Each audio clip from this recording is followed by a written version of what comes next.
안녕하십니까, 이창현입니다.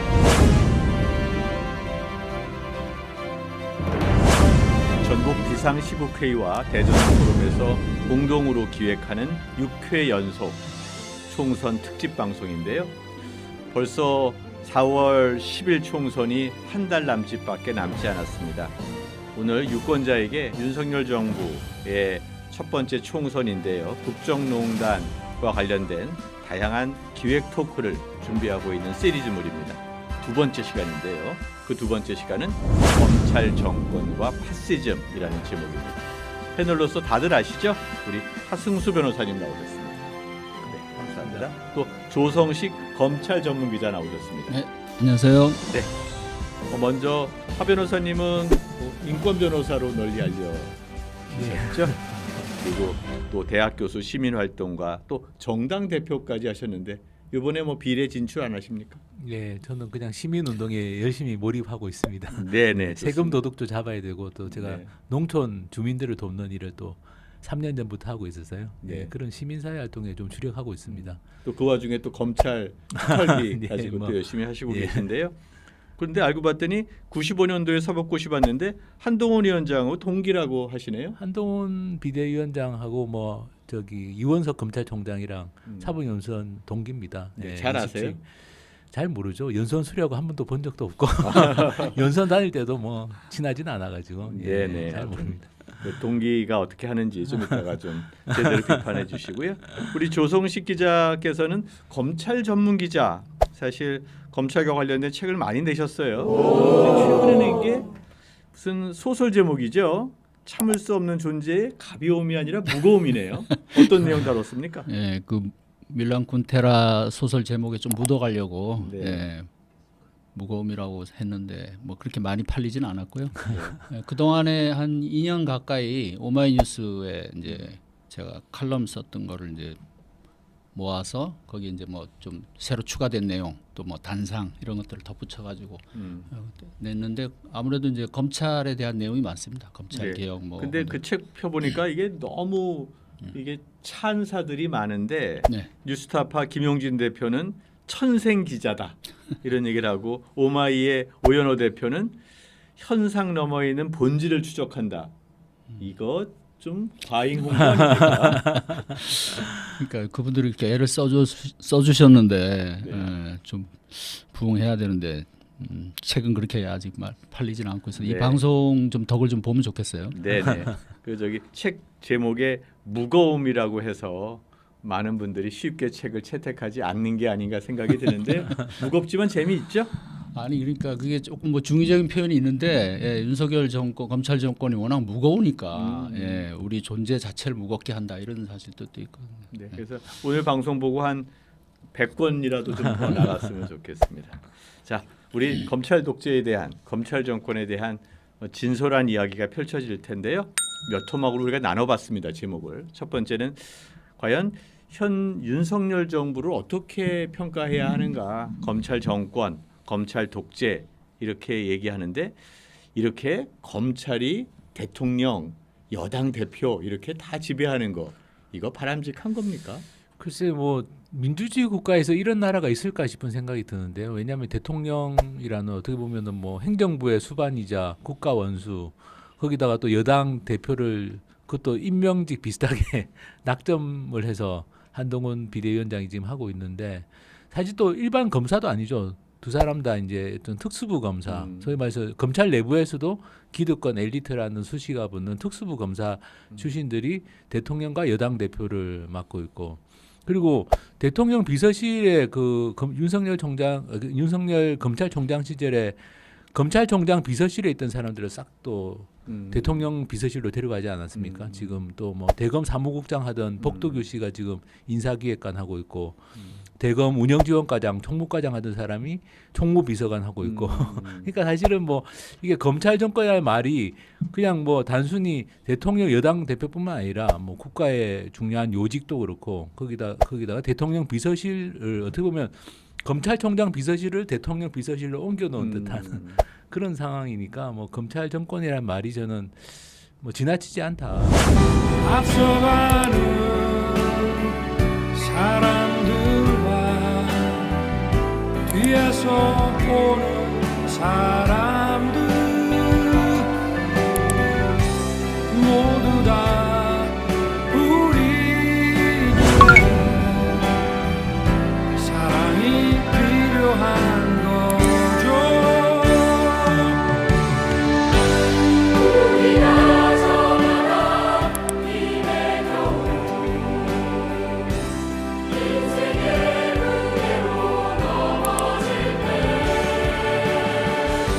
때그 순간이 바로 우리들의 사랑이 필요한 거죠. 국민 여러분, 우리의 사랑이 필요한 설 명절입니다. 사실 처음에는 저도 약간 그래도 이걸 검찰 정권 독재라고 부를 수 있을까라는 좀 고민을 했었는데 요즘 상황을 보면 검찰 정권이라는 말은 뭐 당연한 것이고 그리고 이 통치 방식이 굉장히 좀 독재적인 방식이죠. 왜냐하면 대표적인 게 언론의 자유를 억압한다든지 네. 이런 것도 굉장히 독재적인 방식이라서 사실은 뭐 스스로 자기 본인은 대통령 본인은 민주적으로 선출됐으니까 독재가 아니라고 할 텐데 그렇지만 사실 행위하는 행태 방식들은 행위 방식 행태는 사실은 거의 독재적인 방식에 가깝기 때문에 검찰 독재라는 말을 써도 뭐 무방하지 않을까 싶습니다. 그렇죠. 검찰 독재 또 그것에 대한 어떤 국민적 심판 이게 이제 4.10 총선이라고 할 수 있는데요. 윤석열 대통령과 또 한동훈 비대위원장이 조금 세대도 다르고 좀 다를 수 있는데 네. 그 본질이 좀 차이가 있습니까? 어떻습니까? 본질은 같죠. 두 사람은 대표적인 우리가 이제 흔히 얘기하는 검찰주의자. 그래서 검사만이 정의롭고 검사만이 능력이 있고 이런 어떤 그 검찰주의자라고 이제 우리가 흔히 얘기하는데 이 특수부 검사들 중에 이런 사고 방식에 젖은 사람들이 많고요. 이 사람들은 이제 주로 그 수사해온 게 뭐 정치권 또 거대 재벌 그룹 총수들, 그다음에 뭐 고위공직자 하나같이 어떻게 보면 그 우리 사회에서 어떻게 보면 그 힘을 가진 사람들 이런 사람들을 수사를 하고 기소를 하고 그렇게 함으로써 어떻게 보면 권력을 그렇게 누렸던 사람들 우리가 이제 흔히 단죄 권력이라고 표현하는데 이런 단죄 권력을 평생 누려온 사람들이거든요. 그래서 이 두 사람이 지금 말씀하신 대로 뭔가 좀 안 맞을 것 같은데도 잘 어울리는 것은 바로 그런 면에서 검찰주의자의 속성에서 아주 일치하고 있고 또 개인적으로는 두 사람이 같이 한 대형 수사가 매우 많아요. 지금 이제 윤석열 사단이라 그래가지고 뭐 우리가 이제 검찰 안 그다음에 검찰 밖도 얘기를 하는데 정부에 뭐 진출한 사람들도 있고 근데 아직 현직에 있는 사람들만 봐도 이제 그 지금 검찰총장부터 대검과 서울중앙지검 소위 검찰에서 가장 힘센 조직 여기에 있는 그 검사들을 보면 상당수가 윤석열 사단이라고 우리가 본단 말이죠. 그러면 그 주요 근거가 과거 윤석열 대통령과 얼마나 대형 수사를 같이 했느냐 이걸로 따져봐요 일단. 그다음에 이제 같이 근무 인연이 또 얼마나 했느냐. 근데 검찰에서 제일 중하게 치는 것이 이제 수사 인연이거든요. 왜냐 한번 대형 수사를 하면은 그 아주 뭐 그 어떤 동지 의식을 갖게 되고 그다음부터 모임을 만들어요. 꼭 모임 만들어서 서로 그 친목을 다지고 인사 때 서로 챙겨주고 또 다음에 또 대형 수사가 발생하면 또 서로 또 모인다고 또 그러니까 이게 그 흐름이 쫙 있는데 그 중에서도 한동훈 검사와 윤석열 대통령은 가장 많이 대형 수사를 같이 한 경험이 있다. 제가 정리해 본 바로는 무려 6번 정도가 있어요. 2013년, 2003년 불법 대선 자금 수사부터 해가지고 두 사람이 아주 그 조국 수사까지 아주 그 둘이서 아주 그냥 뭐 의기투합한 거죠. 조국 수사는 사실 실제 수사는 아니지만 두 사람이 워낙 지휘권을 행사하면서 깊숙이 개입했기 때문에 그 수사도 두 사람의 어떤 합작품으로 보거든요. 그러니까 검찰 조사를 통해서 어떤 수사, 그 공동의 운명체가 되어버리는 사건인가 뭐 이런 생각들이 드는데요. 검찰 어떻게 보면 되게 뭐 시험 열심히 공부해서 사법고시하고 나름대로 유능하다라는 생각도 드는데 검찰이 국정 이렇게 장악해도 문제 없는 겁니까? 어떻습니까? 그 검사들은 기본적으로는 이제 일종의 뭐랄까 이제 그냥 그 뭐 어떤 유연한 사고를 가질 수가 없죠. 이게 네. 유죄냐 무죄냐 어떻게 보면 흑백 논리에 빠질 수밖에 아까 없는. 얘기했던 예. 단죄 권력 그렇습니다. 그러니까 뭐 혐의를 입증하면 기소할 수 있고 혐의를 입증 못하면 기소 못하는 것이고, 그러니까 유죄냐 무죄냐라는 어떤 그런 어떻게 보면 흑백 논리에 사로잡혀서 수십 년을 살아왔던 사람들인데 사실 정치라는 건 굉장히 유연해야 되지 않습니까? 토론도 필요하고 타협도 필요하고 또 아는 것도 많아야 되고. 그렇죠. 이 윤석열 대통령께서 말씀하신 거 보면 굉장히 본인이 잘한다고 생각하는 경우들을 보는데 수사를 하는 거는 이게 유죄냐 무죄냐 범죄를 저질렀나 안 저질렀냐 그것만 가지고 판단하는 거지 본인이 어떻게 뭐 그런 다양한 국정 과제들을 잘 알고 있다라고 생각할 수 있겠습니까? 그런데 사실 검사들의 문제점은 아까 말씀하신 것처럼 잘 몰라도 우리는 유능하고 우리는 잘한다고 생각하는 게 더 큰 문제입니다. 그러니까 차라리 모른다고 생각하면 괜찮은 것 같아요. 자기 최면이 있다 이런 네, 얘기네요. 그러니까요. 그러니까 어떻게 보면 실제로 아는 것도 없고 정치를 하기에 사고 방식도 적합하지 않은데 본인들은 유능하다고 생각하는 거죠. 모르는 게 없다고. 사실 우리나라의 정치가 그렇게 유능하지 않은데 검찰은 그것보다 더 유능하지 않을 수 있고 대한민국의 문제는 우리 정치가 풀어내기보다 훨씬 더 복잡한데 그런 것을 풀어낼 능력은 그렇습니다. 거의 없다라고 볼 수 있는 네. 거네요. 그리고 이제 더더욱 문제는 뭐냐면은 본인들을 약간 치외법권 집단처럼 생각하는 경향이 있는 것 같아요. 치외법권. 그러니까 우리는 자기들은 늘 이제 다른 기관이나 다른 기업들 수사를 하는데 자기들이 똑같은 비슷한 일을 하는데 자기들은 수사도 안 받고 처벌도 받지 않는다. 일종의 우리들은 누가 건드리겠어. 우리는 무슨 일을 해도 괜찮아. 그게 뭐 이따가 말씀드리지만 특활비 같은 경우 대표적인 건데 네네. 사실은 굉장히 어떻게 보면 문제적인 집단이다. 집단이죠. 왜냐하면 이거 법 위에 본인들이 군림한다고 생각하는 거니까 사실 민주주의나 법치주의하고는 어울릴 수가 없는 네. 거라고 생각합니다. 자연스럽게 이제 우리가 검찰의 선택적 수사권 뭐 이제 이런 것들에 대해서 얘기를 해보려고 하는데요. 일종의 기소 독점주의 뭐 다들 아실 텐데요. 그래서 검찰이 유일하게 기소할 수 있는 기관이니까 검찰이 그냥 눈 감으면 기소가 안 되고 또 별로 중요하지 않은 것도 열심히 파고들면 문제가 되는 것 아닌가라는 생각이 드는데 이런 기소 독점주의 때문에 뭐 50억 클럽 뭐 고발 사주 사건 뭐 이런 것들이 많이 연관되어 있지 않습니까? 우리 조 기자님 어떻게 보십니까? 우리나라가 이제 이게 이제 검사가 기소 재량주의라고 해서 검사가 이제 임의로 덮을 수도 있고 재판을 넘길 수도 있고 안 넘길 수도 있고 그러면서 또 기소권을 독점하고 있잖아요. 네. 그래서 근데 이제 독일 같은 경우는 일정한 어떤 그 조건이나 이런 것이 되면 무조건 기소를 하게 한다거나 이런 어떤 또 다른 방식이 또 있어요. 그렇죠. 기소에도. 우리나라는 어쨌든 검사의 재량이 그래서 그만큼 크고 그러다 보니까 우리가 흔히 검찰 권력의 어떤 폐해로서 가장 중요하게 얘기하는 것이 이제 그 수사권이잖아요. 그렇죠. 무소불위 수사권인데 사실은 이제 검찰에 대해서 좀 더 아는 사람들 얘기는 그거보다 더 큰 것은 이 덮는 권한, 죄를 덮는 권한, 봐주는 것. 거기서 진짜 검찰 권력이 위력을 발휘한다는 거죠. 그래서 네. 이거는 이제 제도의 문제고 이 기소 독점이 이제 우리가 공수처가 설립하면서 이제 약간 변화가 생기긴 했어요. 그간에는 검찰만이 기소권을 독점을 했는데, 근데 지금 공수처가 가진 그 기소 권한은 워낙 제한적이고 공수처 자체가 조직이 작은 데라서 뭐 판검사에 대한 수사 요즘 그 부분에 대해서만 지금 기소권을 일부 이제 행사하는 거거든요.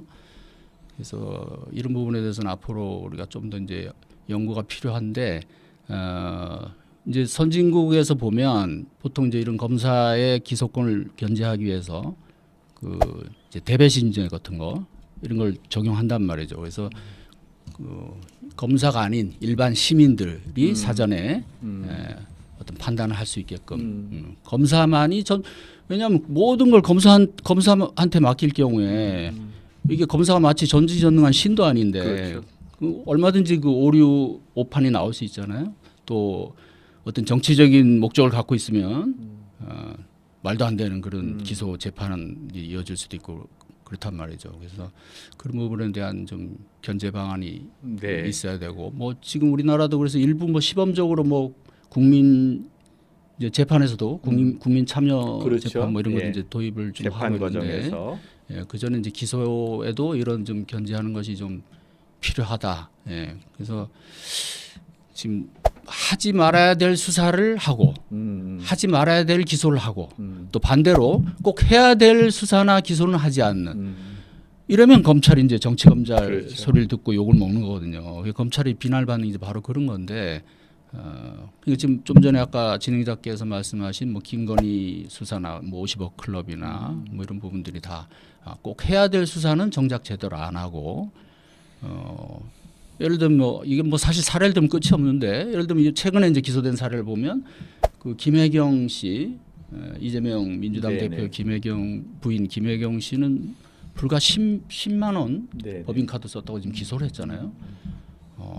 이게 참 법치국가에서 어떻게 이런 일이 일어나는지 너무 이게 차이가 나니까 네. 대조를 보이고 또 하나 문제가 이제 검찰 권력이 언론을 비판하고 언론을 조사하고 하는 게 이제 MBC, 뉴스타파, JTBC, 경향신문 뭐 이런 것에 압수수색 수사 이런 건 정말 문제 있는 거 아닙니까? 아, 그러니까 너무 문제가 많죠. 제가 저기 작년에 뉴스타파 압수수색 들어왔을 때 마침 그날 기자회견을 하는 날이었거든요. 그러니까 네. 오후에 검찰 특활비 가지고 기자회견이 맞아요. 잡혀 네. 있는데 그날 아침에 제가 기자회견 준비 때문에 그냥 뉴스타파 건물에 일찍 갔는데 9시에 가니까 검사들이 와 있더라고요. 검찰에서 압수수색하러 와 있는데 그때 검찰이 뭐라고 했냐면 국기문란 사건이다.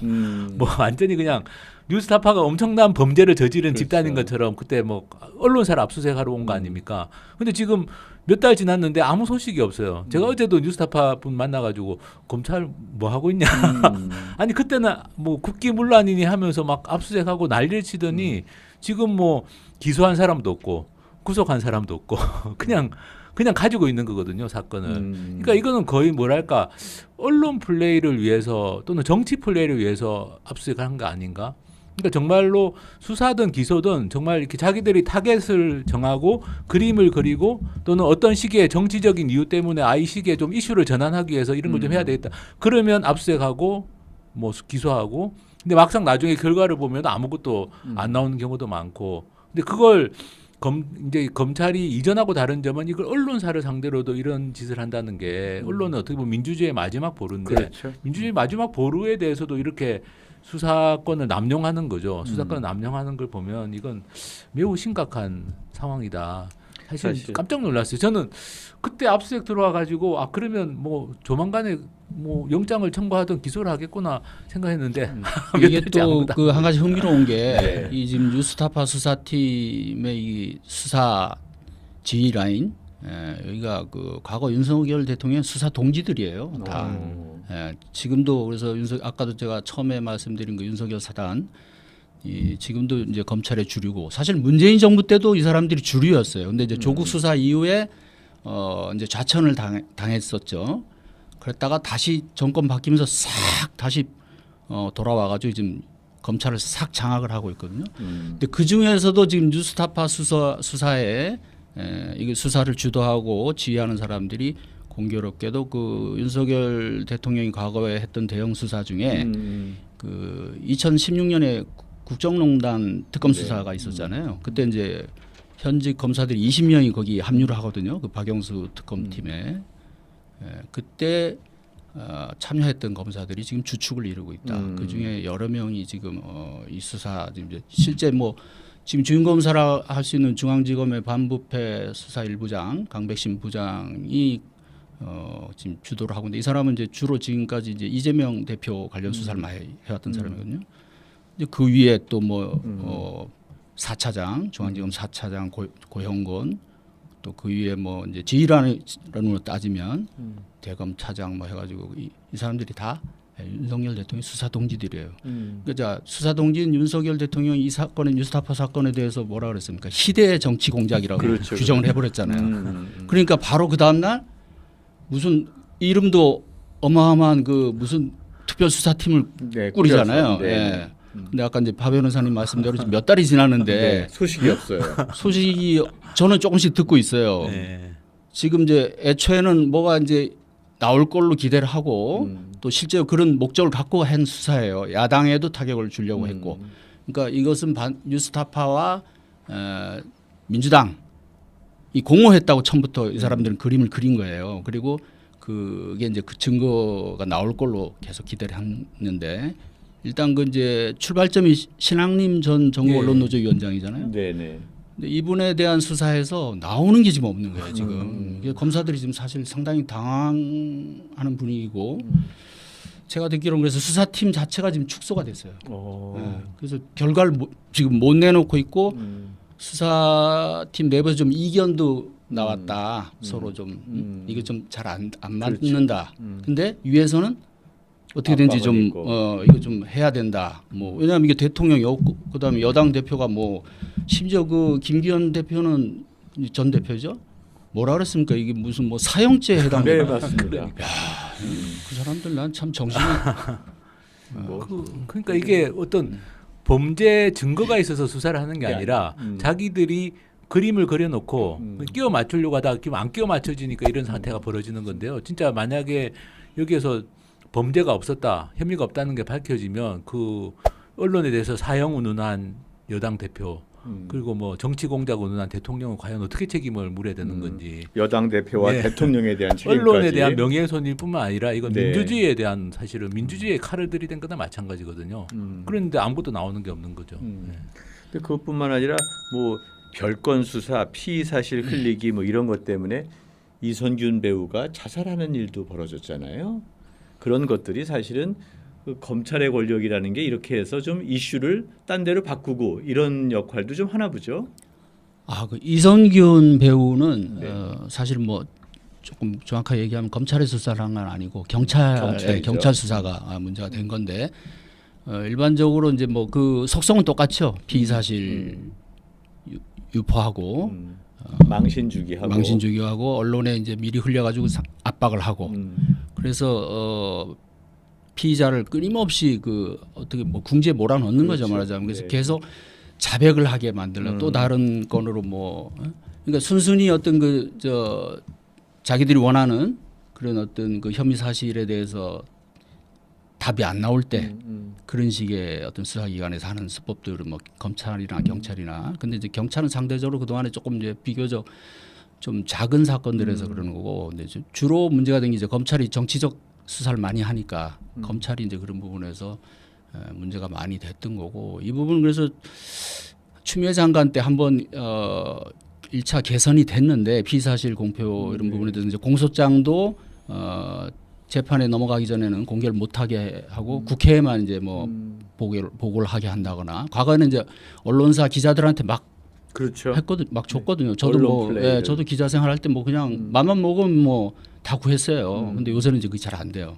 이제 그런 부분에 제한이 있는데 여전히 지금 윤석열 검찰 정권에서 하는 거 보면 뭐 더 심해진 것 같아요. 예, 하나도 개선이 안 됐고 특히 저 대장동 수사 관련해서 이재명 야당 대표 관련 수사를 보면 뭐 그 검찰 내부에서나 알 법한 수사팀에서는 알 법한 얘기들이 바로바로 그 주요 언론들에 그대로 보도가 되고 있단 말이죠. 예. 뭐 조국 수사 때도 말할 것도 없고. 예. 그러면 사실 검찰도 반성해야 하지만 이렇게 검찰 소스를 그대로 언론에 보도하는 언론인의 책임도 좀 있는 거 아닙니까? 그렇습니다. 그리고 제가 이제 뭐 특수활동비 이제 감시를 해서 검증하다가 깜짝 놀란 건 일반적인 언론하고 좀 다른 그러니까 법조 출입 기자의 부 특징이 있죠.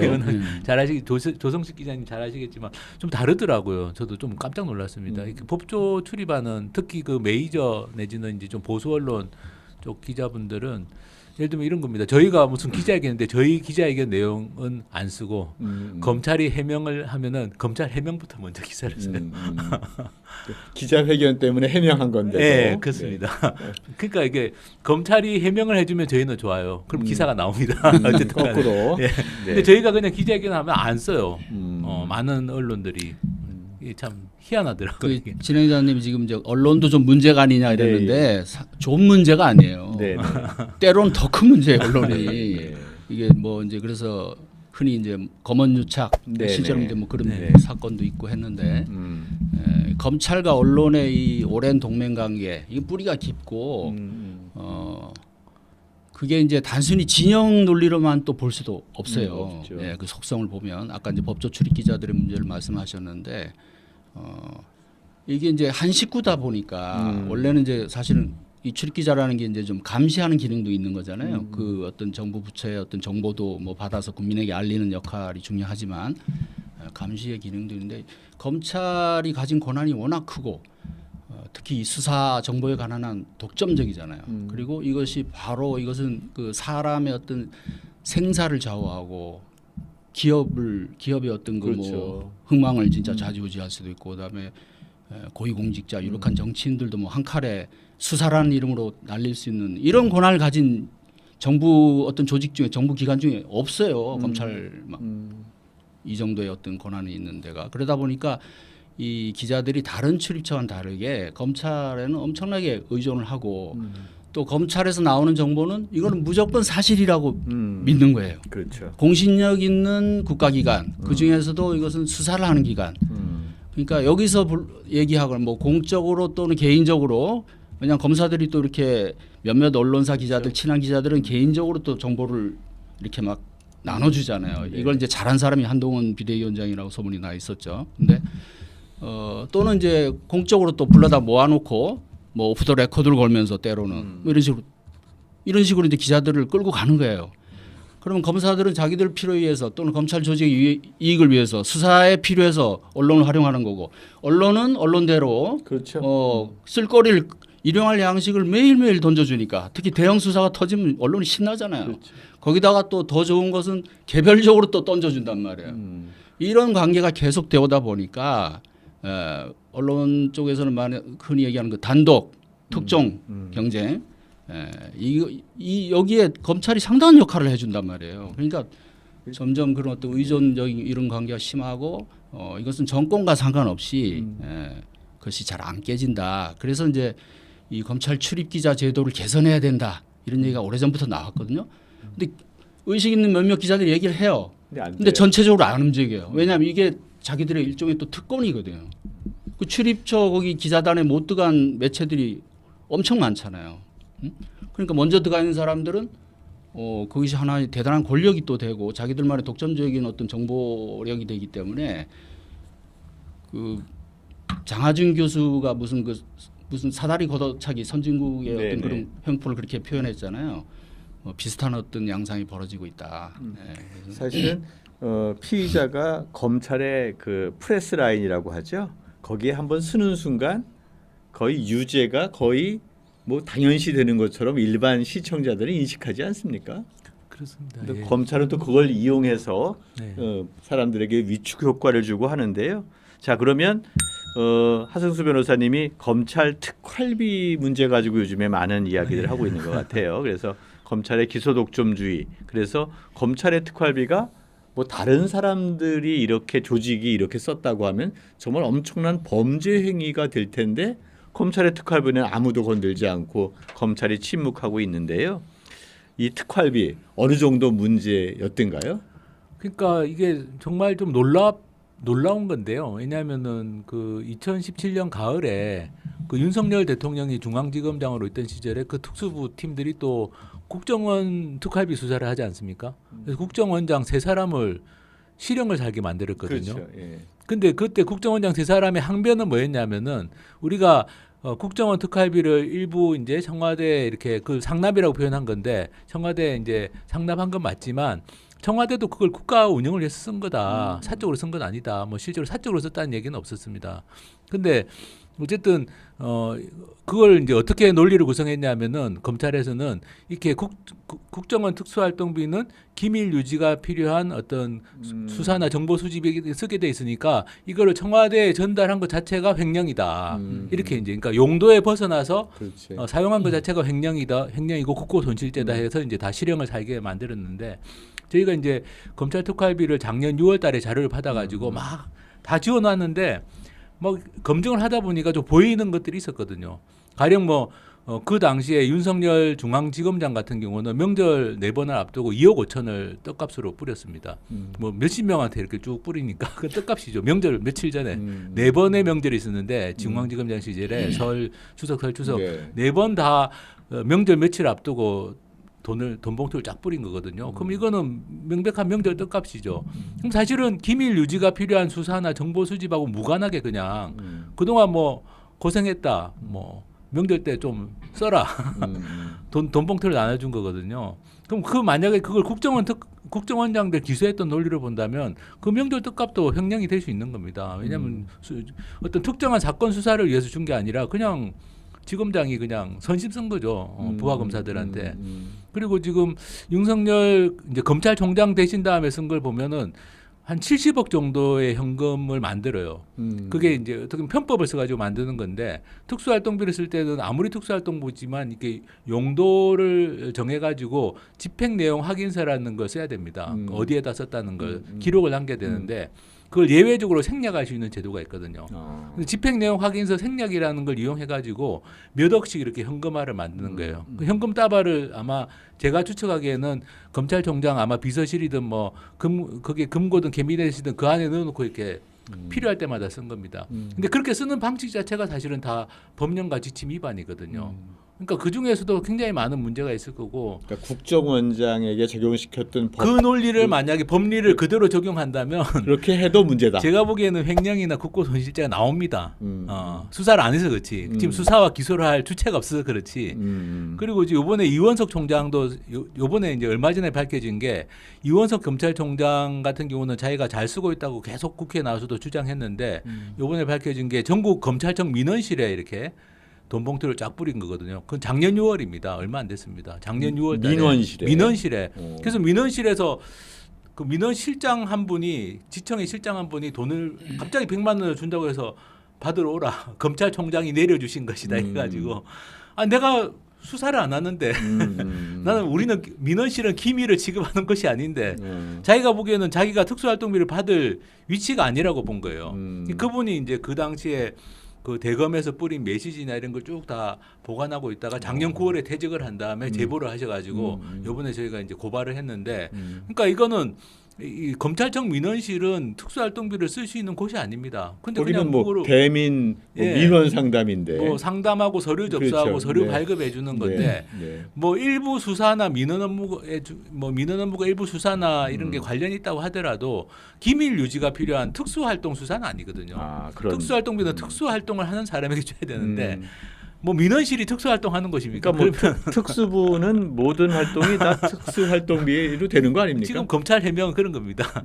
민원실도 수사와 관련이 있다. 뭐 이런 식으로 이야기를 하는데 그거 제가 뭐 저는 이제 조금 다른 얘기로 네. 덧붙이자면 네. 지금 이제 저는 사실 그 하 변호사님이 그거 파헤친 게 정말 대단한 거라고 생각하거든요. 이거 네. 그야말로 성역과도 같은 금기의 영역을 지금 파헤치신 건데 이게 검찰 권력의 사실은 젖줄이나 마찬가지예요. 이게 바로 여기서 힘이 나오는 것이고 또 동시에 아킬레스건이 될 수 있는 부분이고. 근데 지금까지 그냥 마음 놓고 그렇게 음지에서 주물러 왔잖아요. 이게 이제 총장이 마치 그 어떤 조폭 조직의 보스처럼 결국은 조폭 조직도 돈으로 굴러가거든요. 그렇죠. 네. 이렇게 막 하사하듯이 이렇게 하는데 재밌는 것은 좀 전에 이제 이원석 총장 얘기를 했지만은 지난해 이제 가을에 국정감사 나와서 의원들이 질문했잖아요. 특활비 부분은 그 횡령, 오남용 얘기하니까 갑자기 이제 엉뚱한 얘기를 하잖아요. 검사들이 뭐 고생하는데 야근 마야하고 뭐 이런데 뭐 이 정도 우리가 마치 이런 걸 뭐 떼먹는 그런 뭐 부도덕한 집단으로 모으느냐 뭐 그러니까 그게 이렇게 뒤집어서 해석을 하면 우리가 이렇게 뭐 야근하는데 수당도 못 받고 그러니까 뭐 이런 정도 돈 이걸 좀 쓸 수 있는 거 아니냐 다. 예? 이 경무에 이런 얘기잖아요. 근데 이제 그때 그 부분을 아무도 그 민주당 의원들 중에 그걸 지적을 안 하던데 제가 보면서 조금 답답했는데 사실은 검사들은 이게 고위직 공무원이기 때문에 원래 그 체계상 야근비라는 게 안 나오게 돼 있어요. 그건 다른 부처도 마찬가지고 그래서 다른 명목으로 수당이 나옵니다. 네? 야근비가 없는 대신에 마치 언론사에서 고위 간부가 되면 따로 그 무슨 시간의 수당 뭐 이런 거 안 챙기고 다른 그 관리 수당 이런 식으로 나오듯이 검사들도 이제 뭐 수사 지도 또 뭐 관리 업무, 직급 보조 이렇게 해가지고 한 그게 월 한 100만 원 되더라고요. 제가 조사를 해보니까. 네. 그러니까 이런 수당들이 말하자면 그 수고한다고 나오는 것들이 있어요. 그래서 이런 걸 합하면 5년차 검사가 연봉이 한 8천 수당 합하면 그다음 10년 차는 한 1억 넘어가고 이렇게 됩니다. 그래서 그 저는 그래서 그 지난번에 그 답변을 듣고 이 검사들의 생각이 참 문제가 있다. 문제가 있구나. 지금 저 국민 혈세를 함부로 쓰는 거에 대해서 지적을 한 건데 그런 식의 어떤 그 좀 맞지 않는 논리를. 그래서 네. 이런 게 검찰 내 사조직을 운영하는 운영비처럼 쓰이는 거 아니냐 이런 지적이 있지 않습니까? 뭐 심하게 표현하면 그럴 수도 있겠죠. 왜냐하면 이제 특히 윤석열 대통령 같은 경우는 사단 소리를 들을 정도로 그러니까 윤석열 모든 사단. 검사한테 다 주는 건 아니죠. 아무래도 그렇죠. 그렇죠. 예. 근데 이제 아까 얘는 또 뭐 지금 엉뚱한 데 간 민원 거잖아요. 씨. 그러니까 뭐 제가 해석하기에는 아마 이제 이원석 총장은 좀 사람이 좀 그건 조금 다른 예, 그냥 스타일이죠. 예, 약간 스타일이 달라서 아마 좀 고생한다는 의미로 아. 했는데 이제 그동안 아무 의식이 없었던 거죠. 이 특수활동비라는 돈을 어떻게 써야 된다는 아무 의식이 없이 심지어는 저희가 자료를 공개받기 며칠 전이었습니다. 저희 며칠 전 보면은 검찰 특수활동비 자료를 사상 대초로 시민단체와 독립언론에 공개를 하기로 돼 있는 그 시점에 그냥 돈을 뿌린 거예요. 그만큼 이제 어떻게 보면은 내부적인 윤리의식이나 경계의식이 전혀 없고 뭐 설사 자료가 공개돼도 뭐 누가 알겠어 다 지우고 공개하는데 이현석 총장은 아마도 그런 생각 아니었을까요? 나는 윤석열처럼 그렇게 막 소고기 먹는데 막 쓰고 그다음에 부하 검사들한테 막 이렇게 나눠주고 이런 게 아니었다 나는. 진짜 고생하는 민원인에게 그런데 주고 있다. 그 목적도 사실은 그 용도에 안 맞게 쓴 맞는 거죠. 건데 맞는 지금 거죠. 말씀처럼 아무 의식이 없는 거예요 지금. 그렇습니다. 그리고 이제 그 윤석열 총장 시절을 보면은 확실히 이거는 좀 현금화해서 자기가 임의로 좀 본인이 쓰고 싶은데 마음대로 쓴 흔적들이 근데 보이거든요. 현금으로 줄 수 있는 게 불가능하지 않습니까? 보통 관공서 하면은 다 통장으로 이체하고 다 기재하게 돼 있는데 그걸 5만 원권 이렇게 돈으로 줬단 말입니까? 금액이 제일 큰 게 한 번에 1억 5천 준 게 있습니다. 윤석열 총장 시절에. 대한민국에서 검찰에서만 일어난 일입니다. 1억 5천. 그렇습니다. 1억 5천이고 어느 기관에서 5만 원권으로 해도 3천장? 근데 이걸 한 사람한테 준 게 아니라 한 번에 줬다는 한 거죠. 번에 줬는데 나눠서. 수령인을 쓰게 돼 있으니까 아무래도 한 사람이 받았을 가능성이 많은 거죠. 그렇죠. 그게 누군지는 몰라도. 그게 이제 네. 뭐 지방 검찰청의 장이라든가 이러면 또 자기가 또 그중에 이제 얼마 네, 자기가 하고 그렇죠. 밑에 또 이제 뭐 나눠주고. 차장 검사나 이런 나눠주고 뭐 그랬을 가능성이 있겠죠. 하여튼 이해가 안 되는 거죠. 사실은 사실 현금을 그렇게 쓴다는 게 공영방송의 어떤 임원들 보면 사실은 영수증 하나를 뭐 어디 동물병원에 가서 썼다거나 아니면 무슨 동네 마트에서 썼다는 것 가지고도 얼마 전에도 그런 얘기가 나오지 않습니까? 네. 그래서 이런 것들이 되게 도덕성 검증에 되게 중요한 잣대인데 검찰은 일반적인 공무원들과는 인식이 다른가 보죠. 그래서 제가 아까 말씀드린 것처럼 법위에 군림한다고 생각하고 스스로는 우리는 무슨 잘못을 저질러도 수사받지 않는다는 자신이 있지 않으면 저는 이렇게 못한다고 보거든요. 수사받고 징계받지 않는다. 그리고 아까 말씀하신 것처럼 검사들이 고생한다고 하는데 말씀하신 것처럼 수당도 받거든요. 고생하는 것에 수당도 받고 또 특수활동비 말고 특정 업무 경비라고 해서 뭐 수사하다가 밥 먹거나 뭐 이런 그런 거 것들은 돈이 또. 따로 있습니다. 근데 그 돈도 심지어는 수사에 쓴 게 아니라 저희가 검증해 보니까 뭐 회식비로 쓴 것들이 많이 나왔는데 어쨌든 그런 돈들이 있는데도 불구하고 현금으로 돈다발을 그렇게 돈봉투나 돈다발을 뿌린다는 것 자체가 사실은 말씀하신 것처럼 조폭 영화에나 나오는 장면이거든요. 제가 사실 검찰 특수활동비 보고 조폭 영화가 생각이 났습니다. 거기 보면 조폭 두목이 이렇게 항상 뭐 네. 밥 먹으면서 봉투 나눠주고 이런 장면들이 가끔 나오지 않습니까? 그런 거하고 똑같은 거 아니냐 이게. 그러면 어떻게 보면은 두목이 보스가 이렇게 밑에 사람 관리하는 용도로 근데 이게 국민 세금이고 특수활동에 쓰게 돼 있는 돈이라는 거죠. 그러니까 이게 정말 심각한 문제라고 봅니다. 아이고. 그러니까 그런 것들이 일상화되고 그런 것들이 문제로 지적되지 않고 검찰에서 조사를 해야 되고 또 공수처에서도 조사를 할 수 있는 사람 아닙니까? 공수처에서 그래서 이제 저희가 공수처에 어쩔 수 없이 이제 이원석 총장 건 아까 말씀드린 검찰청 민원실에 쭉 뿌린 거는 이제 공수처 고발장을 접수해 놨는데 사실 공수처가 수사할 거라고 기대를 하지는 않습니다. 왜냐면 지금 공수처도 지금 뭐 지금 대통령 입맛에 맞는 사람을 임명하려고 그렇죠. 공수처장도 그러고 있고 뭐 공수처에 있는 검사들도 지금 검찰에서 넘어간 분들이 많고 그러니까 사실은 검찰 조직의 핵심부에서 벌어진 이런 불법 혐의들에 대해서 이 특수활동비 문제는 불법 혐의에 대해서는 수사를 하기가 좀 어렵다고 보고요. 참 안타까운 건 한동훈 비대위원장 같은 경우가 이제 아까 말씀하신 국회에서 말도 안 되는 이야기들을 많이 했는데 그게 국회에서 제대로 따지지 못했다는 게 저도 좀 보면서 많이 안타까웠습니다. 지금 돈을 잘못 쓴 것도 문제지만 자료를 불법 폐기한 상태거든요. 2017년 상반기까지 자료를 그냥 임의로 다 없애버렸습니다. 증거 인멸이에요. 예. 근데 여기에 대해서 한동훈 장관이 그 장관 시절에 그 국회에 나와가지고 한 달에 한 번 내지는 두 달에 한 번 폐기하는 게 관행이었다 이렇게 이야기를 했습니다. 대한민국 어느 기관에서 한 달에 한 번씩 국민 세금 쓴 자료를 폐기한다는 게 말이 안 되지 않습니까? 그리고 그게 교육 자료에 나와 있다고 했어요. 그러면 불법을 하라고 교육을 시켰다는 거지 않습니까? 이거야말로 국기문란인데 근데 여기에 대해서 국회의원들이 제대로 추궁을 못하고 국회의원들이 예. 검찰 앞에서는 왠지 작아지는 것 같아요. 좀 하여튼 안타까운 게 많습니다. 이거 네. 뭐 예. 특별히 국회의원이 그렇게 약해지는 이유가 있습니까? 근데 뭐 우리가 이제 상식적으로 생각해 봐서 아무래도 정치 활동을 하다 보면 예, 여러 가지 뭐 이제 법이나 이런 부분에서 좀 이제 어긋나게 예, 그런 경우가 많이 있었죠 과거에. 요즘 뭐 그렇죠. 많이 깨끗해졌다고는 하는데 정치자금법이 이제 제정되고 나서는 그래도 많이 나아졌다고는 하나 요즘도 이제 보면 뭐 여야 어느 한쪽 뭐 저 가릴 것도 없이 이렇게 뭐 물론 검찰 수사하는 것이 뭐 다 맞는지 안 맞는지는 또 이제 재판 결과를 봐야 되지만 어쨌든 뭐 돈봉투 수사니 뭐 이렇게 좀 있잖아요.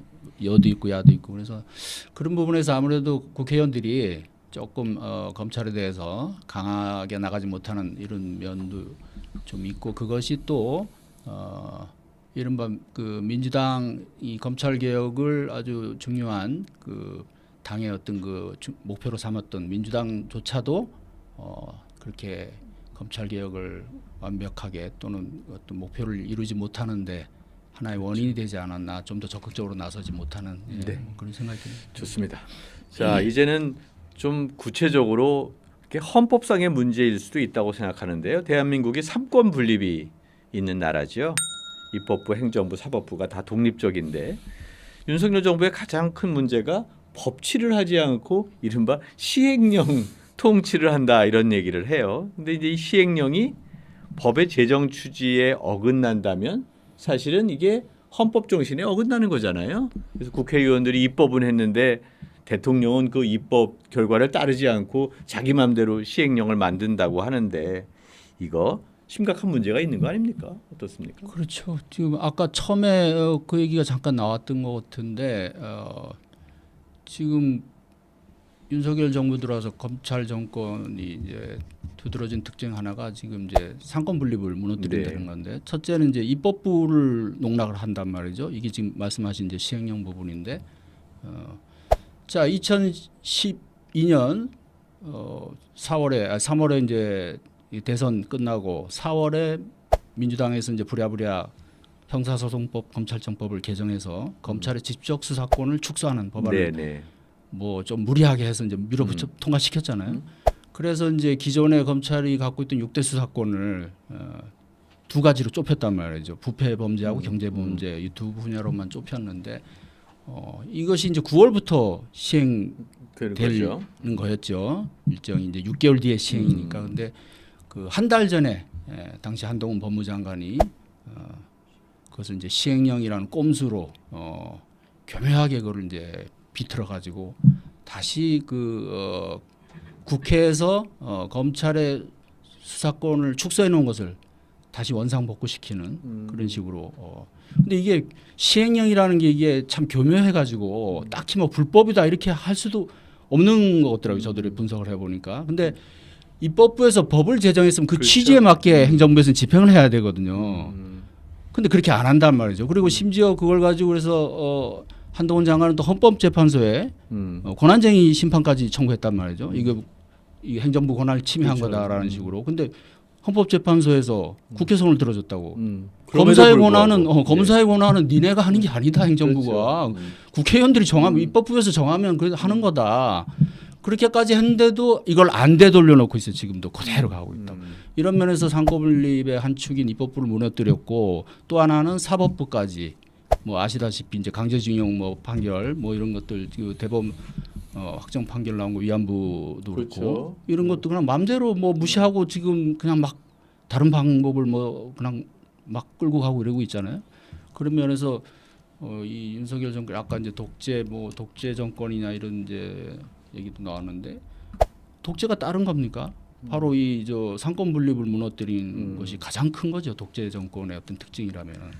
윤 정부의 핵심적인 것을 민주주의의 퇴행이다라고 보는데 그런 과정에서 언론 자유가 아주 심각하게 침해받고 있다 이제 이런 얘기인데 이게 삼권 분립이 제대로 보장이 되면 그래도 이제 그 언론 자유도 좀 보장이 될 텐데 요즘엔 정부가 다 장악해 버리니까 언론사가 어디 갈 데가 없는 것 같아요. 그러니까 그게 이제 이전에 좀 정권하고 보수 정권하고도 좀 다르다고 봅니다. 그러니까 이거는 이제 일종의 이 검찰 출신 특히 특수부 검사 출신들이 정권도 장악하고 뭐 여당도 장악한 건데 근데 이분들의 행태 자체를 보면은 말씀하신 것처럼 입법부든 사법부든 다 무시하는 예를 들면 제가 예를 들면 검찰 특활비도 대법원까지 확정 판결을 받았지 않습니까? 특활비, 특정 업무 경비, 업무 추진비 세 가지를 다 일부는 비공개하더라도 공개하러 확정 판결 받았는데 근데 뭐 그것도 사법부 판결에서 공개하라고 한 부분도 마음대로 자기들 막 가리고 공개하는 거예요. 맞아요. 업무 추진비 공개하는데 네. 음식점 상호하고 카드 결제 시간을 다 가리고 공개했고. 근데 다 가렸는데 또 어떻게 그걸 또 확인하셨어요? 그 이제 음식점 상호는 가린 걸 이제 주소 가지고 주소야 약간 보이는 거 가지고 확인하는 건데 업무 추진비 같은 경우는. 네. 근데 너무 말이 안 되는 거죠. 왜냐하면 법원 판결에서는 개인 식별 정보만 제외하고는 업무 추진비 정보는 다 공개하라고 했는데 근데 결제 시간이 개인 정보가 아니지 않습니까? 그렇죠. 음식점 상호도 개인 정보가 아니잖아요. 그래서 그때 법사위에서 아마 그 법원 행정처장인가 그분한테 물어봤는데 그 개인 정보가 아니라고 사법부에서 했는데. 이야기를 했습니다. 했는데도 검찰은 여전히 지금 다 가리고 공개하고 있거든요. 그러니까 사법부의 판결도 본인들은 그냥 뭐 무시하고 싶은 건 무시하는 겁니다. 그 지금 최근에는 또 뭐 대검이나 법무부가 이제 특수활동비 가지고 저희가 계속 문제 삼으니까 아예 자료 공개를 거부하기 시작했어요. 이제는 뭐 아예 그냥 막 가자라는 식으로. 그래서 지금 뭐 소송을 다시 하고 있습니다. 다시 하고 있는 상황인데, 그러니까 이게 입법부와 사법부를 무시한다는 건 정말 뭐랄까 이거는 좀 법치주의나 상권분리 기본적인 걸 무너뜨리는 행태라고 봐야 됩니다. 그렇죠. 뭐 네. 방심이나 방통위 이런데 대통령 추천 인사만 임명해놓고 야당 그러니까, 추천 인사를 전혀 임명하지 않고 이런 일방적으로 거는 이전에 운영하는 거. 아무리 보수 정부라고 해도 그렇죠. 이런 행태는 본 적이 없는 행태 아닙니까 이게? 그러니까 이게 최소한의 여야 간의 어떤 약속 대련이라고 하잖아요. 그렇죠. 네. 이 정도는 서로 감안해줘야 되는데 그게 아니, 없는 것 같아요. 법으로 인원 구성을 정해놨으면 뭐 6대 3이면 6대 3이 그렇죠. 지켜져야 되는 건데 그렇죠. 그냥 네. 뭐 자기들 마음대로 네. 해버리니까 그러니까 법 구성은 안 바꾸고 대통령은 임명하고 야당 측은 임명하지 않고 뭐 이런 이게 일들이 일종의 벌어지는 뭐 거죠. 소위 말하는 법 기술자들이 권력을 장악했을 때 오히려 더 법을 더 무너뜨리는 법치주의를 무너뜨리는 그런 게 아닌가 싶습니다. 뭐 그런 얘기 하셨는데 이거 혹시 장기 집권으로 가는 거 아닙니까? 어떻습니까? 그게 가능한 그런 겁니까? 말씀하시면 저도 두려워집니다. 아, 그럴 정도로. 그러니까 사실은 그런 우려들이 상당히 많은 것 같아요. 그래서 지금 민주당이 경계하고 각성해야 됩니다. 그러니까 2002 그 대선 때도 사실은 그 처음에 많이 무시했거든요. 윤석열을. 그렇죠. 예. 본선 경쟁력 없다고. 네. 오히려 홍준표가 올라오면 그래도 해볼 만한 뭐 좀 경쟁이 될 거고 윤석열이 올라오면 좀 거품이다. 안 될 거다. 이런 식으로 무시하는 분위기가 민주당 내에 팽배했었어요. 제가 네. 그때 그런 얘기들을 또 민주당 의원들한테도 그러는데 이번 뭐 총선도 있고 또 앞으로 이제 뭐 대선도 있을 텐데 어쨌든 상상하지 못하는 그런 어떤 이 법 기술자들 지금까지도 그렇게 해서 이제 정권을 잡는 데까지 왔는데 그 현란한 네네. 그 언론 플레이 네. 또 화려한 그런 법 기술 뭐 이런 것들 그래서 또 여론 몰이도 잘한다고요. 이 검사들이 특수부 검사들은 특히 그런 식으로 수사를 하면서 그 노하우가 쌓여 있거든요. 뭐 특수 효과 무슨 전문인가 보죠. 특수부. 그래서 이게 참 이런 어떤 검찰 권력이 진짜 계속 길어질 수도 있다는 이거 그러니까 상대를 비판하고 이런 건 좋은데 당연히 비판해야죠. 많이 비판했는데 절대 이렇게 깔보거나 무시하면서 저는 그런 건 옳지 않다고 봐요. 그렇죠. 그래서 진짜 경계하고 각성하고 하면서 국민 여론이 진짜 이 민주 진영으로 돌아올 수 있도록 대다수가 사실 2달 전까지만 해도 총선 예측에 많은 여론조사에서 압도적으로 정권 심판론이 우세였고 민주당이 상당히 우세였는데 한동훈 비대위원장 나와서 여러 가지 일들 하면서 이 판세가 뒤바뀐 거 아닙니까? 그 이제 프레임이 완전히 자꾸 바뀌고 그렇죠. 이제 그 윤석열 대통령이 사실은 완전히 뭐 권투로 치면 복싱으로 치면 그로기 상태까지 몰렸었단 말이죠. 네, 예. 그 이제 디올백이 결정적으로 또 네. 작용을 했고 그 전에 뭐 김건희 특검법 거부안이라고 또 완전히 그렇죠. 뭐 국민 신뢰도가 완전히 떨어졌잖아요. 이건 뭐 자기 부인 수사를 못하게 하려고 세상에 그러니까 말이죠. 법을 그렇게 거부한 대통령이라니 뭐 역사상 이런 대통령이 진짜 몇이나 있을지 모르겠는데. 한 명도 없죠. 예, 근데 이게 지금 프레임이 바뀌고 있거든요, 지금. 그런 이제 물론 언론이 또 중요한 역할을 하고 있는데 상대적으로 그 빌미를 좀 측면이 있지는 않은지 민주당에서도 이런 부분은 좀 생각을 해봐야 되지 않느냐. 자, 이제 검찰 이야기를 많이 했는데요. 자, 그러면 돌이켜 보면 문재인 정권에서 검찰 개혁을 상당히 외쳤습니다. 그리고 문제가 많은 검찰총장이었죠. 윤석열 검찰총장을 문책하지 않고 유지하고 그러다 결국은 이제 야당 대권 후보가 돼서 지금 대통령이 되어 있는데요. 그렇다고 하면 문재인 정부의 검찰 개혁 실패한 거라고 봐야 되는 거 아닙니까? 저는 뭐 어쨌든 객관적으로는 실패했다고 평가할 수밖에 없을 것 같습니다. 왜냐하면은 말씀드린 것처럼 검찰 개혁을 한다고 했는데 검찰 대통령이 나왔고 검찰 여당 대표까지 나왔다는 말이죠. 그러면 사실은 이 검찰 개혁은 실패한 걸로 봐야 되고 왜 실패했을까라는 것에 대해서도 저도 뭐 생각을 많이 해봤는데 저는 일단 좀 제도 개혁에서 우선순위를 좀 잘못 설정했다. 공수처도 필요하지만 공수처만이 해결할 수 있는 건 아니고 아까 말씀하신 기소 배심 같은 검찰을 통제할 수 있는 더 근본적인 제도를 사실은 도입했어야 되는데 그러니까 배심원제를 재판정이 아니라 그렇습니다. 예. 검찰 행위도 수사나 기소 단계에서 그렇죠. 배심원들을 하는 게 이제 미국의 기소 배심인데 네, 네. 수사나 기소 단계에서 이 무작위 추첨으로 뽑힌 국민들이 관여하는 거거든요. 이걸 과연 기소해야 될 것인가 말아야 될 것인가. 그렇습니다. 그리고 일본 같은 경우는 이제 아까 말씀하신 것처럼 기소보다 불기소가 더 문제일 수도 있거든요. 네네. 봐주는 거. 네네. 그래서 일본 같은 경우는 검사의 불기소 처분에 대해서 일본도 그 기소 배심하고 비슷하게 시민들이 검사의 불기소 결정을 뒤집을 수 있는 검찰 심사회라는 제도가 있습니다. 2차 대전 이후에 이게 도입돼 가지고 지금 법적 구속력도 있거든요. 네네. 그래서 예를 들면 검찰은 뭐 기업인이나 정치인을 봐준다고 불기소를 했는데 시민들이 그걸 뒤집을 수 있는 제도가 일본도 있습니다. 심지어. 근데 사실 이런 제도를 도입하기보다는 저는 너무 공수처에 많이 기대를 걸었다. 그런 측면이 하나 있고 그리고 이제 제도적인 측면 그렇고 두 번째로 이제 사람과 관련해서는 말씀하신 것처럼 윤석열 대통령 같은 사람이 굉장히 위험한 사람인데 검찰주의자고 네, 네. 굉장히 위험한 사람인데 여기에 대한 제대로 된 인지나 경계심이 없었던 게 아닌가. 그리고 검찰 특수활동비도 사실은 문재인 대통령 당선 직후에 문제가 됐었습니다. 그때 돈봉투 만찬 사건 네, 터져가지고 2017년 5월에 대통령 취임하자마자 사실은 그 사건이 터지면서 그때 사실은 검찰 특활비를 만약에 제대로 손을 댔으면 그러면 아마 검찰 개혁이 많이 됐을 수도 있습니다. 왜냐하면 그 당시에 아마 주요 이 검사들이 다 관료됐을 건데 근데 무슨 이유에서인지 몰라도 사실 그걸 덮은 거거든요. 돈봉투 만찬 사건에 걸린 그 이영렬 전 지검장, 안태근 검찰국장 두 사람 정도만 문제 삼고 나머지는 다 덮어준 거나 마찬가지입니다. 그러니까 이제 그 이후에도 검찰 특활비를 엉망으로 썼던 건데, 그러니까 좀 그런 점에서는 좀 여러 가지로 아쉬움이 많습니다. 제도적인 측면도 좀 포인트를 좀 잘못 잡았다. 그리고 사람에 대한 판단에 좀 잘못. 그리고 검찰 특활비 같은 중요한 이슈에 대해 가지고 제대로 이걸 컨트롤하지 못하고 끝까지 좀 밝히지 못했던 부분들 이런 부분들이 좀 많이 아쉽지 않나 싶습니다. 그런 점도 있고 사실은 정권 초기에 문재인 정부 초기에 너무 검찰을 앞세운 적폐 수사 네. 거기에 올인을 했고 거기 그런 과정에서 윤석열 팀에게 너무 많이 의존했던 거 아닌가요?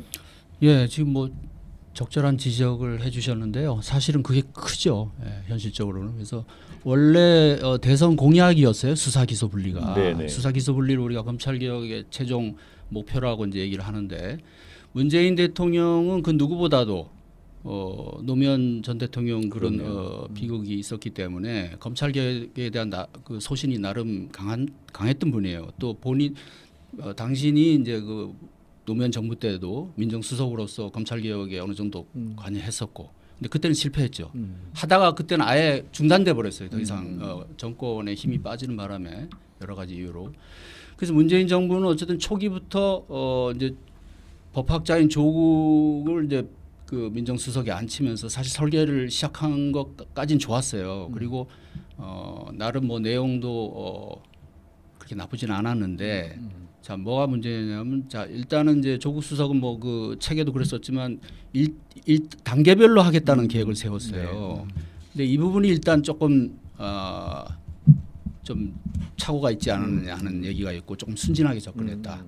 흔히 얘기하는 말로 개혁은 힘 있을 때, 그렇죠. 예, 정권 초반에 더구나 이 검찰이라는 대한민국에서 가장 큰 권력 집단을 개혁을 하는데 단계적으로 함으로써 어떤 그 반격할 어떤 그렇죠. 그걸 줘버린 거죠, 시간을. 그리고 말씀하신 것처럼 초반에 이 이제 윤석열이라는 이 검찰주의자를, 강력한 검찰주의자를 대통령이 너무 신임을 한 거예요.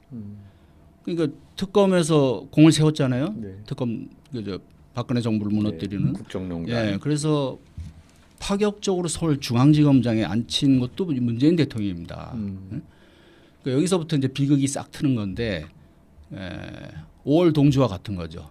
그래서 정권 입장에서는 자, 이 사람이 우리 진보 진영을 위해서 뭔가 그 적폐 수사를 잘해주고 또 검찰 개혁도 잘해줄 거고, 또 실제로 윤석열 대통령 본인이 그런 제스처를 취하고 사방에 그러고 다녔으니까 말을 하고, 나중에 총장 될 때도 뭐 그런 맹세도 했다는 거 아니에요? 자기는 검찰 개혁 열심히 하겠다. 근데 그 전에 사실은 서울중앙지검장에 이제 앉아서 말씀하신 대로 그 이른바 적폐청산 수사를 하면서 뭐 이쪽 우리 진보 개혁 진보 진영의 수건을 풀어주니까 그 그렇죠. 정점이 네. MB의 구속이었잖아요. 네네.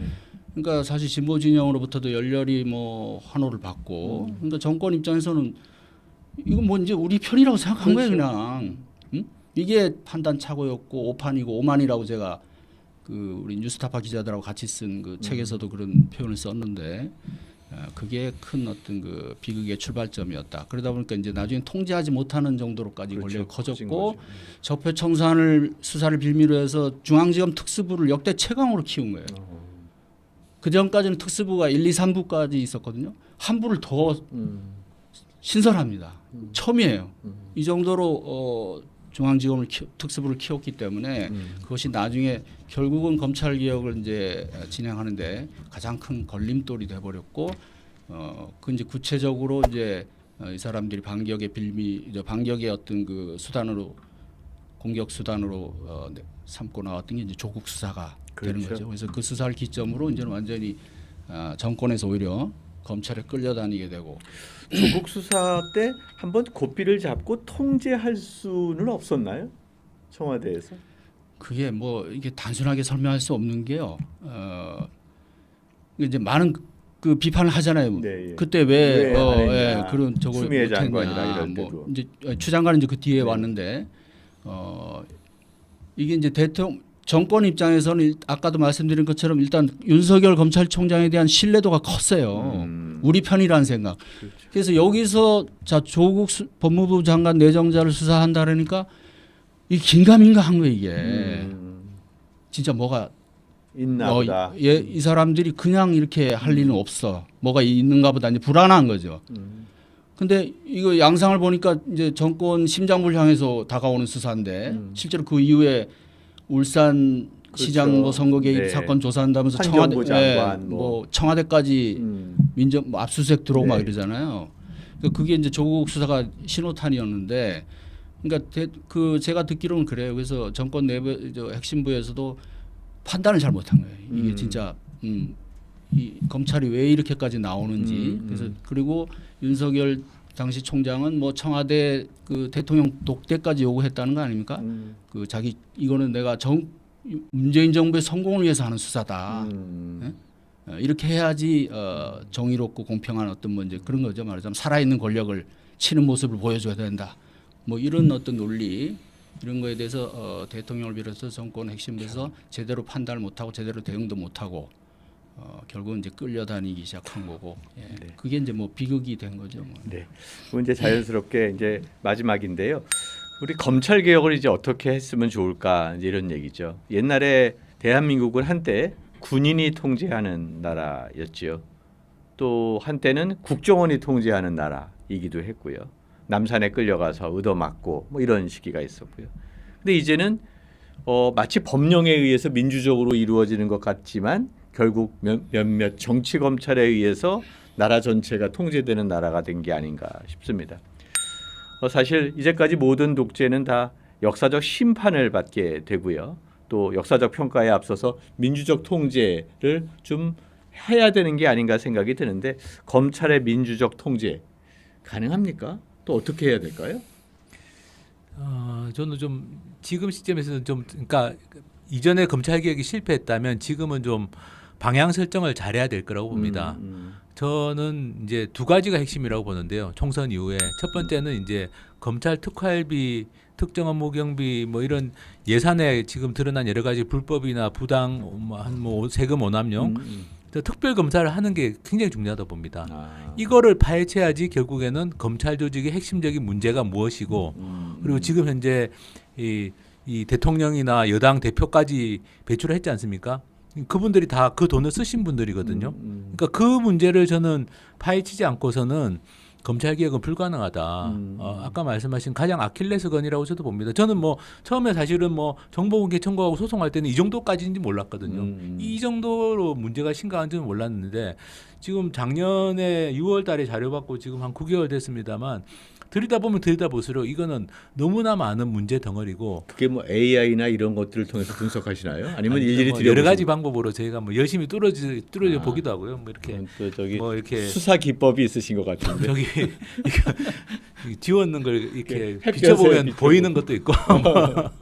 근데 어쨌든 대단하시네. 지금까지 드러난 것만 해도 상당히 많은 그러니까 범죄 수사를 시작할 수 있는 단서들은 충분하거든요. 그러면 저는 이걸 특별 검사를 해야 된다고 봅니다. 다른 어떤 현 정권 들어서서 일어났던 여러 가지 문제들도 당연히 뭐 특별 검사해야 될 사안들이 많지만 잘 생각해 보시면 이거는 검찰 조직의 핵심부 가 관련된 겁니다. 다른 사안들하고 또 다른 문제가 있는 성격인 거예요. 그리고 단지 윤석열 대통령만의 문제도 아닙니다. 한동훈 비대위원장도 관련돼 있고 다 관련돼 있는 문제거든요. 이 문제에 대해서 저는 수사를 특별 검사를 통해서 수사를 해야만 이후 개혁의 길이 열린다. 그러니까 뭐 공수처를 만드는 등 제도 개혁은 사실은 개혁대로 하지만 그렇습니다. 저는 제도 개혁을 하려고 해도 일단 이걸 해야지 제도 개혁이 그렇죠. 된다라고 이런 생각하고요. 특정 사안을 바탕으로 해서 구체적인 문제를 풀어나가는 과정이 그렇습니다. 오히려 저는 검찰 그래서 개혁을 할수 야당들이 있다. 좀 더 적극적으로 이거에 나서야 되는 게 아닌가.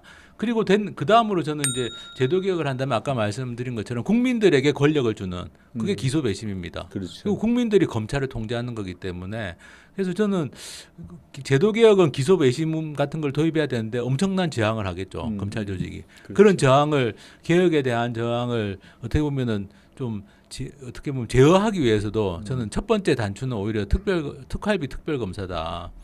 근데 여기에 대해서 제가 계속 이제 민주당 의원들이나 이런 기회 될 때마다 말씀드렸는데 뭐 이렇게 결정이 안 되더라고요. 뭐 심지어는 뭐 토론회도 하고 뭐 사실 법안도 다 만들어 놨습니다. 법안도 다 만들어 놨고 뭐 국민 5만 명 동의 청원도 받아서 냈고 했는데 왜 이게 정치적으로 결정을 못 하는지 이거는 뭐 사실 어떻게 보면은 이 검찰 정권의 문제점을 가장 적나라하게 드러낼 수 있고 검찰 개혁의 동력이 나올 수 있는 이슈인데 왜 이렇게 소극적인지 모르겠다. 그래서 저는 이번 총선에 좀 모든 야당들은 다 약속을 하고 22대 국회 구성되면 첫 번째로 해야 될 저는 숙제가 이제 이 특별 검찰.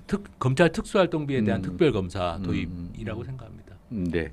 사실은 이제 검찰 권력의 문제점들을 핵심적으로 파악하고 특활비를 통해서 검찰의 어떤 핵심부의 문제를 풀어나가는 이제 그런 과정도 제도 개선과 함께 가야 될 것이다. 이제 이렇게 말씀하셨고요.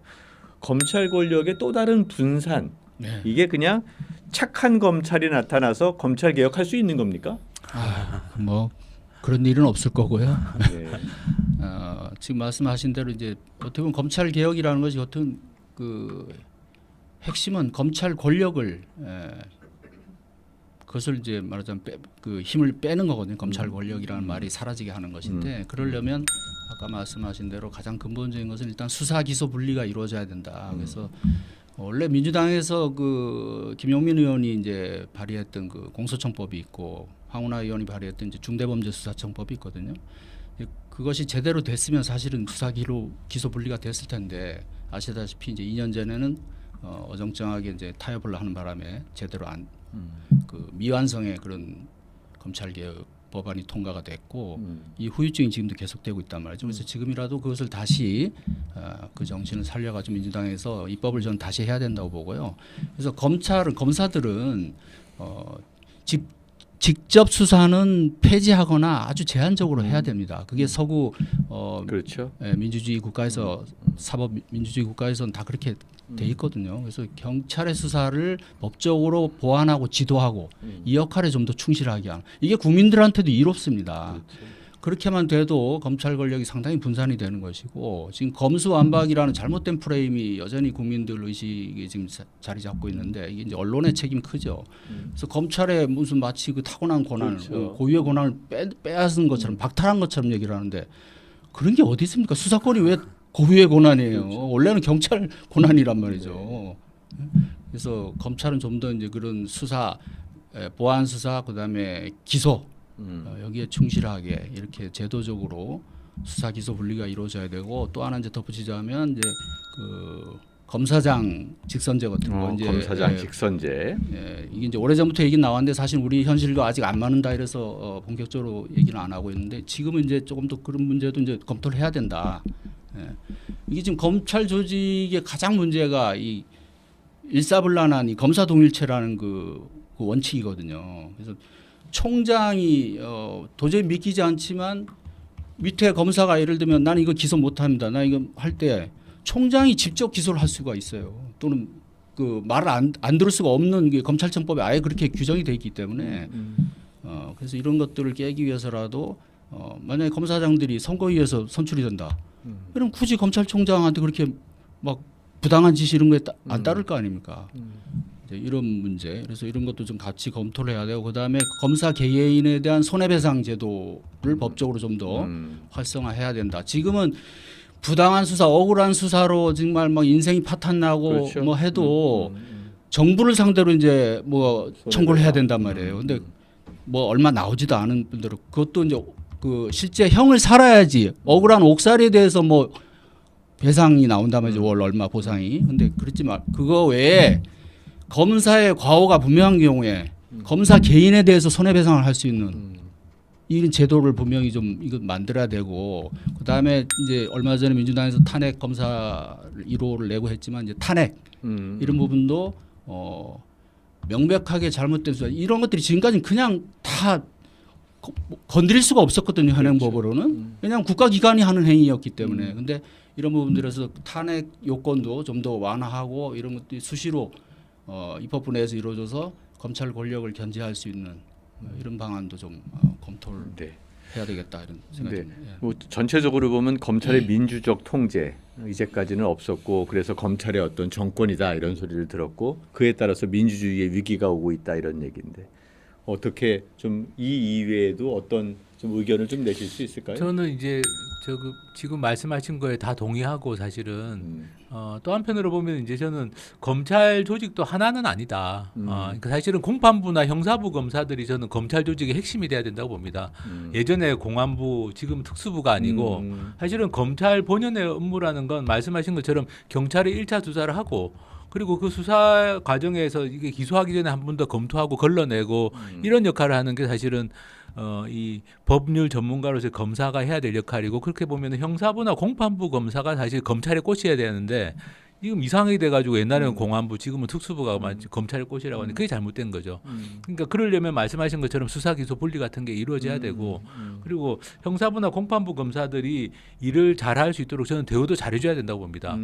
특활비 뭐 이야기를 하는데 이원석 청장이 뭐 검사들이 얼마나 고생하는데 특활비 가지고 그러냐. 근데 형사부 공판부 검사들은 특활비 많이 받지도 않거든요. 그렇지. 예. 그러니까 그게 아니라 저는 형사부 공판부 검사들은 정말 대우도 잘해주고 그래서 건강한 조직으로 다시 거듭날 수 있도록 그 대신에 이제 과거에 그렇게 공안부 특수부가 누리던 말도 안 되는 그런 특권들은 없애야 되는 것이고 특수활동비 같은 예산 없애고 차라리 그걸 다 검사들에게 다 수당으로 더 주는 게 맞는 거죠. 그래서 그런 관점. 그래서 사실은 저는 검찰 조직이나 검사 전체보다는 좀 검찰 조직 내에서도 정확하게 우리가 핀포인트로 이 문제가 되는 이 기득권 엘리트화된 검사들을 개혁하는 게 필요하고 그래서 제가 다시 한번 말씀드리지만 특활비 문제가 네네. 중요하다. 네, 아주 저기 수미일관하게 특활비를 말씀하시는데요. 결국은 전체적으로 보면 검찰의 민주적 통제를 어떻게 달성할 것인가 이런 것이고요. 그런 면에서 검사동일체 뭐 이런 것들의 문제점들을 좀 지적했고 직선제 또는 탄핵 또는 손해배상제도 이런 것들도 필요성이 있고 더 나아가서는 공판부, 형사부 등 정말로 열심히 일하는 사람들에게 조금 더 배려를 해줄 필요가 있겠다 말하는 생각들이 아마 일반적인 생각일 것 같습니다. 자, 저희들이 검찰 권력과 파시즘이라는 주제의 어떤 토크를 해왔는데요. 이제 총선이 얼마 남지 않았습니다. 한 달 정도 남게 됐는데요. 최근 가장 중요한 것이 검찰 정권이고 이러한 것들의 어떤 파시즘적 성격이 있다라고 얘기를 하는데 어떻게 보면 7, 80년대의 군사 독재 이것에 버금갈 만큼 검찰 독재라는 것이 만연한 게 아닌가 싶고 우리가 21세기에 새로운 미래를 만들어내고 기획을 해야 되는데 아직도 검찰들이 정권에 가지고 있다는 게 우리나라의 미래에도 큰 도움이 되지 않는다라고 생각합니다. 그래서 국정 운영에 있어서 검찰 조사와 법적 처벌이라는 규율 만능주의로 가기보다는 대한민국의 다중적 위기를 조금 슬기롭게 좀 풀어낼 수 있는 그러한 모색이 필요한 거 아닌가 생각이 듭니다. 그 모색의 결정적인 순간이 4월 10일 유권자들의 선택이다라고 생각합니다. 검찰 독재의 승인을 통해서 파시즘의 이러한 것들이 지속될 것인가 아니면 좀 새로운 미래 이런 것들을 만들 수 있을지 이런 것들의 현명한 판단 기대하는 방송으로서 이 방송의 역할을 했으면 좋겠습니다. 오늘 두 분 감사합니다. 네, 예. 마치겠습니다.